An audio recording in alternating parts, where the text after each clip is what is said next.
Imaginez un film qui commence comme un drame catastrophe tout à fait normal.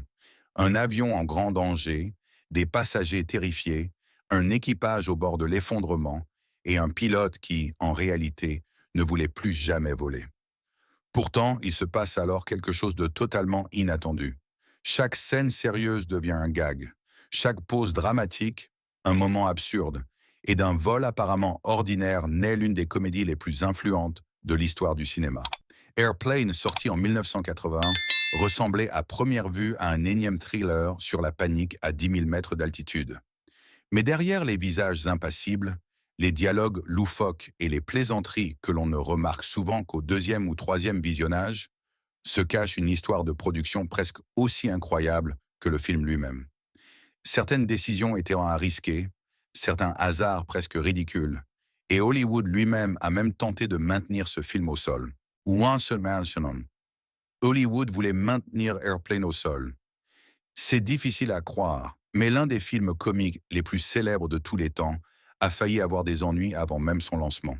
Car lorsque Paramount a annoncé Airplane, Universal était loin d'être ravi. Le studio avait bâti, les années précédentes, un véritable empire du film catastrophe avec la série Airport. Des avions en danger, des atterrissages d'urgence dramatiques, des passagers paniqués. C'est précisément cet univers qu'Airplane tournait désormais impitoyablement en dérision. Pour Universal, c'était trop proche de sa propre recette du succès. Le titre, l'idée, toute l'orientation du film semblait être une attaque directe contre leur franchise. Universal a donc déposé une plainte auprès de la MPAA et a partiellement obtenu raison. Dans plusieurs pays, le film n'a même pas eu le droit de s'appeler Airplane. En Grande-Bretagne, en Australie et sur d'autres marchés, il est donc sorti sous le titre Flying High. Et c'est précisément ce qui rend cette histoire si absurde. Un film qui se moquait des grands films catastrophes est soudainement devenu lui-même un petit drame hollywoodien. Même une allusion prévue à Airport 1975 avec Helen Reddy a été empêchée. Mais au final, ni les plaintes ni les avocats n'ont pu vraiment arrêter ce film. Airplane est tout de même sorti, a connu un immense succès et a prouvé que ce sont parfois les films qu'Hollywood aurait préféré garder au sol qui volent le plus haut. Deux, le film qu'ils ont enregistré par erreur. La jeunesse d'Airplane ressemble presque à une blague, mais c'est pourtant ainsi que tout a commencé. Jim Abrahams, Jerry Zucker et David Zucker laissaient alors souvent un magnétoscope tourner la nuit pour enregistrer des émissions de télévision au hasard afin d'y trouver de la matière pour leur comédie. Une nuit, une bande a capturé un film catastrophe parfaitement sérieux de 1957, Zero Hour. L'histoire était dramatique, tendue et racontée sans aucune ironie. Un vétéran de guerre traumatisé doit faire atterrir un avion de ligne après que l'équipage a été mis hors de combat par une intoxication alimentaire. Pour la plupart des spectateurs, c'était du pur drame. Pour les As, c'était le modèle parfait pour une comédie. Chaque réplique sérieuse, chaque pause dramatique, chaque scène tendue appelait littéralement une contre-attaque absurde. Mais c'est là aussi que résidait le danger. Airplane n'était pas seulement une parodie légère, mais suivait la structure de Zero Hour si nettement que des problèmes juridiques auraient donc pu surgir. Les créateurs ont donc acheté les droits officiels du remake pour seulement 2 500 $. Une somme dérisoire qui a agi plus tard comme un bouclier protecteur. Ce qui n'était qu'un film nocturne enregistré par hasard est devenu l'une des comédies les plus réussies de tous les temps. 3. La règle la plus importante. Personne ne devait agir comme s'il s'agissait d'une comédie. Le plus grand secret d'Airplane n'était peut-être pas un gag isolé, mais une règle qui était presque sacrée sur le plateau. Personne ne devait jouer comme s'il était dans une comédie. Pas de clin d'œil à la caméra, pas de grimaces exagérées, aucune tentative visible d'être drôle. Les acteurs devaient prononcer chaque réplique, aussi absurde soit-elle, avec un tel sérieux qu'il semblait vraiment s'agir d'une question de vie ou de mort. C'est précisément ainsi qu'est né cet humour si particulier. Robert Stack, Lloyd Bridge, Peter Graves et Leslie Nielsen agissaient comme des hommes sortis d'un film catastrophe classique, sauf qu'ils disaient soudain des choses complètement folles. Plus leur visage restait sérieux, plus le gag percutait. Leslie Nielsen en particulier est devenu une légende grâce à cela.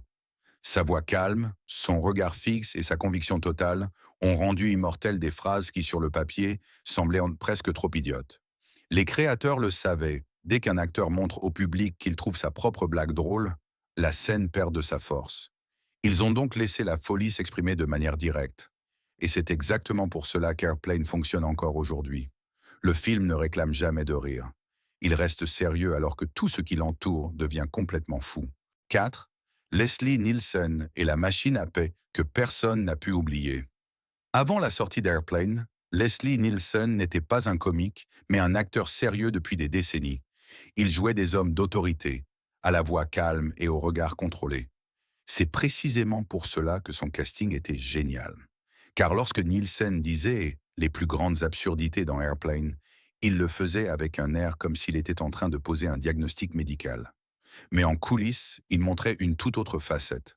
Nielsen apportait sur le plateau une petite machine sonore qui produisait des bruits de paix. La blague n'était pas le bruit en lui-même, mais sa réaction. Il restait parfaitement sérieux, continuait simplement à parler et faisait comme si de rien n'était. Tandis qu'autour de lui, les acteurs et l'équipe s'efforçaient de ne pas éclater de rire, Nielsen jouait de cette petite machine comme d'un instrument de maître. C'est devenu si grave qu'elle a fini par être bannie du plateau. Mais Nielsen n'a bien sûr pas vraiment arrêté. Il a emporté sa farce dans des interviews, des dîners, des ascenseurs et même lors d'événements officiels. Ce qui avait commencé comme un gag de plateau idiot est devenu une partie de sa légende. Airplane a transformé un acteur sérieux en un homme pour qui un simple visage impassible suffisait à faire rire des millions de personnes. 5. La scène du cockpit de Karim Abdul-Jabbar venait directement de la vie réelle. L'une des scènes les plus surprenantes d'Airplane ne se déroule pas dans la cabine, mais dans le cockpit. On y trouve soudain Karim Abdul-Jabbar, l'un des plus grands basketteurs de son époque, dans le rôle du copilote. Pour beaucoup de spectateurs, ce moment seul était déjà assez absurde. Mais le véritable gag allait beaucoup plus loin, car la scène jouait directement avec sa vie réelle. Lorsque le petit Joey le reconnaît, Karim prétend d'abord qu'il est simplement Roger Murdoch, le copilote. Mais le garçon commence alors à le confronter au genre de critiques que Karim connaissait réellement dans le monde du sport à l'époque. Son père disait que Karim ne travaillait pas assez dur en défense et qu'il ne se donnait vraiment à fond que lors des playoffs. Pour un simple caméo, c'était déjà impertinent. Pour une superstar comme Karim, c'était presque une attaque en plein visage. Mais c'est alors qu'il contre-attaque. Il ne reste plus le copilote calme, mais se défend avec toute la rage du basketteur et cite Bill Walton et Bob Lanier, deux pivots de la NBA extrêmement durs physiquement. C'est précisément ce qui rend la scène si forte. Airplane ne permet pas seulement à Karim de rire de lui-même, mais lui donne aussi le dernier mot contre ses détracteurs. Un court caméo, mais que l'on n'oublie jamais. 6. Barbara Billingsley est la scène qui a relancé sa carrière. Parfois, il suffit d'un seul moment inattendu dans une comédie pour relancer toute une carrière. C'est exactement ce qui est arrivé à Barbara Billingsley dans Airplane. À l'époque, de nombreux spectateurs la connaissaient surtout comme June Cleaver dans Leave It to Beaver, c'est-à-dire comme la mère de télévision parfaite, polie et d'une décence presque irréprochable. C'est précisément cette image qui a rendu son apparition si géniale. Dans la célèbre scène, deux passagers parlent dans un argot jive très serré et personne à bord ne comprend ce qu'ils disent. C'est alors que cette dame âgée et élégante intervient d'une voix calme en expliquant qu'elle peut traduire. Le contraste était parfait. Une femme que le public associait au collier de perles, à un langage correct et à une dignité maternelle, parle soudainement avec le plus grand naturel, une langue que personne n'aurait attendue d'elle. La scène a fonctionné non seulement grâce au texte, mais aussi grâce à son calme absolu. Billingsley n'a pas joué le moment de manière burlesque, mais avec un sérieux tel que cela semblait être la chose la plus normale au monde. C'est pour cette raison que la blague a explosé.